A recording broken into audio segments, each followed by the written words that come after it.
ಇದು ಆಭರಣ ಪ್ರಿಯರಿಗೆ ಶಾಕಿಂಗ್ ನ್ಯೂಸ್. ದಸರಾ ದೀಪಾವಳಿ ನೀವೇನಾದರೂ ಬಂಗಾರ ಖರೀದಿ ಮಾಡಬೇಕು ಅಂದ್ಕೊಂಡಿದ್ದೀರಾ? ಹಾಗಾದರೆ ಬಂಗಾರದ ರೇಟ್ ಕೇಳಿದರೆ ನೀವು ಬೆಚ್ಚಿ ಬೀಳೋದು ಗ್ಯಾರಂಟಿ.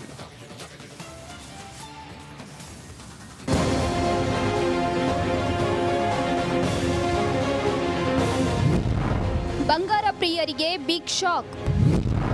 ಬಲು ಭಾರವಾದ ಬಂಗಾರ ಬೆಳ್ಳಿ.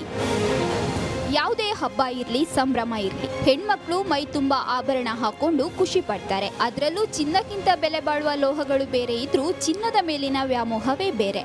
ಹಬ್ಬಗಳು ಬಂತೆಂದ್ರೆ ಸಾಕು, ಬಂಗಾರ ಖರೀದಿಗೆ ಸಾಲು ಸಾಲಾಗಿ ನಿಲ್ತಾರೆ. ಆದ್ರೆ ಈ ಬಾರಿ ಹಬ್ಬಕ್ಕೆ ಬೆಲೆ ಏರಿಕೆ ಶಾಕ್ ಕೊಟ್ಟಿದೆ. ಚಿನ್ನ ಹಾಗೂ ಬೆಳ್ಳಿ ದರ ಆಕಾಶದೆತ್ತರಕ್ಕೆ ಜಿಗಿದಿದೆ. 10 ಗ್ರಾಂ ಚಿನ್ನದ ಬೆಲೆ 75,000ವಾದ್ರೆ 1 ಕೆಜಿ ಬೆಳ್ಳಿಯ ಬೆಲೆ 95,000ಕ್ಕೆ ಜಿಗಿದಿದೆ. ಸದ್ಯಕ್ಕಂತೂ ರೇಟ್ ಕಮ್ಮಿಯಾಗುವ ಯಾವುದೇ ಲಕ್ಷಣಗಳು ಕಾಣಿಸ್ತಿಲ್ಲ. ರಷ್ಯಾ, ಉಕ್ರೇನ್, ಇಸ್ರೇಲ್ನಲ್ಲಿ ನಿರಂತರವಾದ ಸಂಘರ್ಷ. ಫೆಡರಲ್ ರಿಸರ್ವ್ ಬಡ್ಡಿ ದರಗಳಲ್ಲಿ ಕಡಿತ. ಚಿನ್ನದ ಪೂರೈಕೆಗಿಂತ ಬೇಡಿಕೆ ಹೆಚ್ಚಳ. ಹೆಚ್ಚು ಜನ ಚಿನ್ನದ ಮೇಲೆ ಹೂಡಿಕೆ ಮಾಡಿರುವುದು ಬೆಲೆ ಏರಿಕೆಗೆ ಕಾರಣವಾಗಿದೆ. ಬೆಳ್ಳಿ ದರವಂತೂ ಲಕ್ಷದ ಸನಿಹದಲ್ಲಿದ್ದು ಚಿನ್ನವು ಲಕ್ಷ ಮುಟ್ಟುವ ಸಾಧ್ಯತೆ ಇದೆ. ಜನಸಾಮಾನ್ಯರಂತೂ ಬಂಗಾರ ನೀ ಬಲು ಭಾರ ಅನ್ನುವಂತಾಗಿದೆ. ಸವಿತಾ ರಾಮಚಂದ್ರ, ರಿಪಬ್ಲಿಕ್ ಕನ್ನಡ, ಬೆಂಗಳೂರು.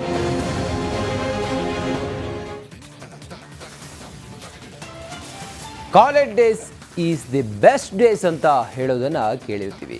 ಕಾಲೇಜಿನ ಮೊದಲ ದಿನ ಲೈಫ್ನ ಮೆಮೊರೇಬಲ್ ಡೇ ಕೂಡ ಆಗಿರುತ್ತೆ. ಇಂತಹ ಅದ್ಭುತ ಅನುಭವಕ್ಕೆ ಇಂದು ಅಮ್ಮಣ್ಣಿಯರು ಸಾಕ್ಷಿಯಾದಿದ್ರು.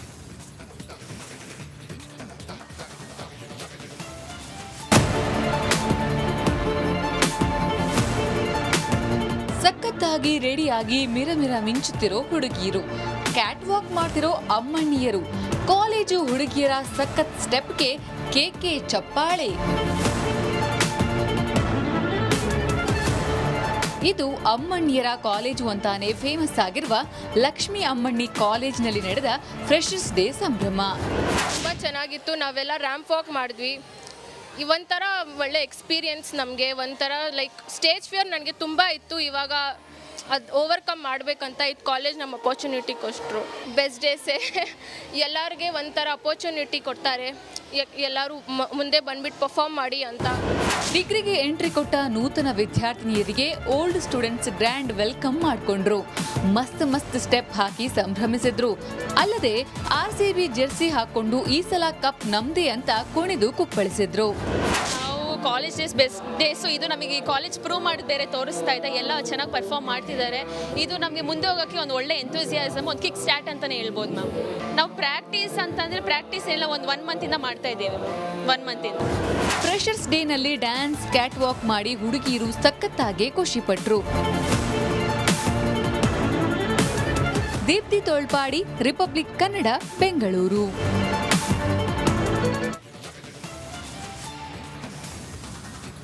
ಮೂಡಾ ಸೈಟ್ ಹಂಚಿಕೆ ಹಗರಣ ಇಡೀ ರಾಜ್ಯ ರಾಜಕೀಯದಲ್ಲೇ ಭಾರೀ ಅಲ್ಲೋಲ ಕಲ್ಲೋಲ ಸೃಷ್ಟಿ ಮಾಡಿತ್ತು. ಸಿಎಂ ಸೀಟ್ಗೆ ಅಲುಗಾಡಿಸುವಂತೆ ಮಾಡಿತ್ತು. ಇಂಥ ಹೊತ್ತಲ್ಲಿ ಕೇಸ್ಗೆ ಬಿಗ್ ಟ್ವಿಸ್ಟ್ ಸಿಕ್ಕಿದೆ.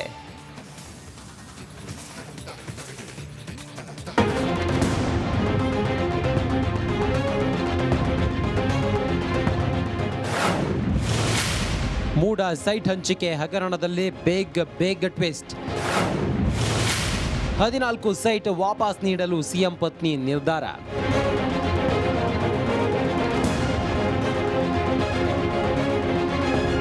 ಮೂಡಾ ಸೈಟ್ ಹಂಚಿಕೆ ಹಗರಣ ಇಡೀ ರಾಜ್ಯ ರಾಜಕಾರಣವನ್ನ ಅಲುಗಾಡಿಸುವಂತೆ ಮಾಡಿತ್ತು. ಸಿದ್ದರಾಮಯ್ಯ ಕೊರಳಿಗೂ ಇದರ ಉರುಳು ಸುತ್ತಿಕೊಂಡಿತ್ತು. ತಪ್ಪು ಮಾಡಿದ್ರು ನಾವೇನು ತಪ್ಪು ಮಾಡಿಲ್ಲ, ನಮಗೂ ಇದಕ್ಕೂ ಸಂಬಂಧ ಇಲ್ಲ, ಕಾನೂನು ಹೋರಾಟ ಮಾಡ್ತೀವಿ ಅಂತ ಸಿಎಂ ಸಿದ್ದರಾಮಯ್ಯ ಕಡ್ಡಿ ಮುರಿದಂತೆ ಹೇಳ್ತಿದ್ರು.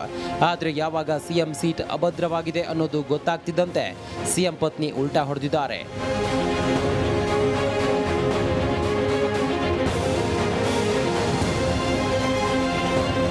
ಮೂಡಾ ಹಗರಣದಲ್ಲಿ ಸ್ಫೋಟಕ ಬೆಳವಣಿಗೆ ಕಂಡು ಬಂದಿದ್ದು, ಮೂಡಾ ಸೈಟ್ ವಾಪಸ್ ನೀಡಲು ಸಿದ್ದರಾಮಯ್ಯ ಪತ್ನಿ ಪಾರ್ವತಿ ನಿರ್ಧರಿಸಿದ್ದಾರೆ.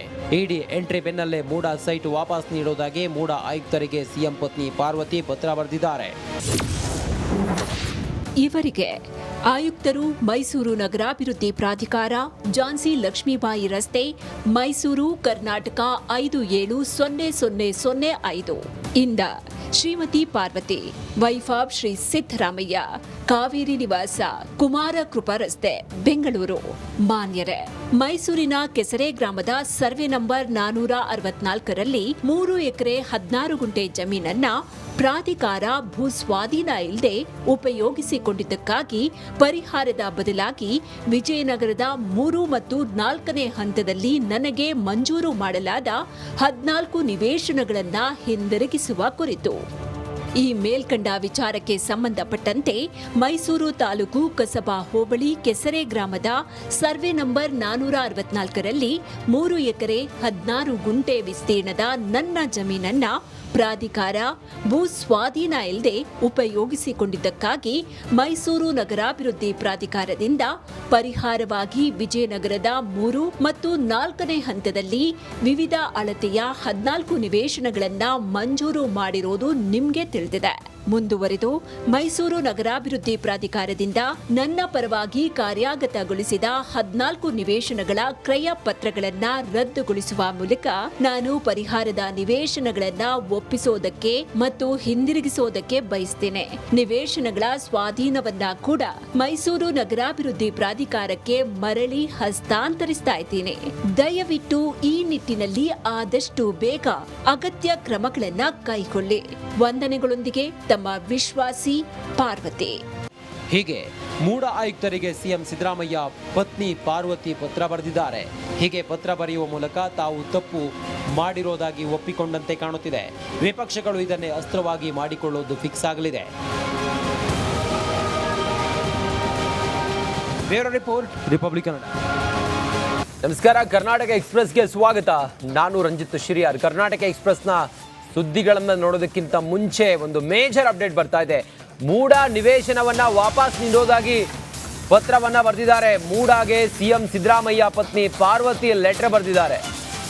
ನಿವೇಶನ ವಾಪಸ್ ಕೊಡ್ತೀನಿ ನಾನು, ಪಾರ್ವತಿ ಪತ್ರವನ್ನ ಬರೆದಿದ್ದಾರೆ. ಪತ್ರ ಬರೆದು ಮೂಡ 14 ಸೈಟ್ಗಳನ್ನ ವಾಪಸ್ ನೀಡ್ತೀನಿ ಅನ್ನೋದನ್ನು ಹೇಳಿದ್ದಾರೆ. ಆ ಮೂಲಕ ಮಾಡಿದ ತಪ್ಪನ್ನ ಒಪ್ಕೊಂಡ್ರ ಹಾಗಾದ್ರೆ ಸಿಎಂ ಕುಟುಂಬದವರು. ಸಿಎಂ ಸಿದ್ದರಾಮಯ್ಯ ಅವರ ಪತ್ನಿ ಪಾರ್ವತಿ ಮೂಡಾಗೆ ಪತ್ರವನ್ನು ಬರೆದು ಮೂಡ ನಮಗೆ ಕೊಟ್ಟಂತ ಬದಲಿ ನಿವೇಶನವನ್ನ ನಾವು ವಾಪಸ್ ಮೂಡಾಗೆ ಹಿಂದಿರುಗಿಸ್ತೀವಿ ಅಂತ ಹೇಳಿದ್ದಾರೆ. 14 ಸೈಟ್, ಸುಮಾರು 70 ಕೋಟಿ ಬೆಲೆ ಬಾಳುವ 14 ಸೈಟ್. ಈ 14 ಸೈಟನ್ನು ವಾಪಸ್ ಕೊಡ್ತೀನಿ ಅಂತ ಹೇಳಿ ಪತ್ರ ಬರೆದಿದ್ದಾರೆ. ಮೂಡ ಹಗರಣದ ಬಗ್ಗೆ ಸತತ ವರದಿಯನ್ನ ಮಾಡಿದ್ದು ರಿಪಬ್ಲಿಕ್ ಕನ್ನಡ. ನಾವು ನಿರಂತರವಾಗಿ ವರದಿಯನ್ನ ಮಾಡಿದ್ವಿ. ನಮ್ಮ ವರದಿಯ ನಂತರ, ನಮ್ಮ ವರದಿಯ ಬೆನ್ನಲ್ಲೇ ಈಗ ಬಿಗ್ ಇಂಪ್ಯಾಕ್ಟ್ ಆಗಿದೆ. ಹಗರಣವನ್ನ ಬಯಲಿಗೆಳೆದಿದ್ದ ನಿಮ್ಮ ರಿಪಬ್ಲಿಕ್ ಕನ್ನಡ ಜನರಿಗೆ ಅರ್ಥ ಆಗುವಂತೆ ಮೂಡ ಹಗರಣವನ್ನ ರಿಪಬ್ಲಿಕ್ ಕನ್ನಡ ಬಿಚ್ಚಿಟ್ಟಿತ್ತು. ಯಾರ ಜಾಗ ಅದು, ಏನಾಗಿತ್ತು, ಯಾರು ಯಾರಿಗೆ ಕೊಟ್ಟಿದ್ರು, ಏನೇನು ಅಕ್ರಮ ಆಗಿತ್ತು, ಅಧಿಕಾರಿಗಳು ಏನೇನು ಲೋಪ ಎಸಗಿದ್ರು, ಇದೆಲ್ಲವನ್ನು ಕೂಡ ರಿಪಬ್ಲಿಕ್ ಕನ್ನಡ ಆರಂಭದಿಂದಲೂ ಕೂಡ ನಿಮ್ಮ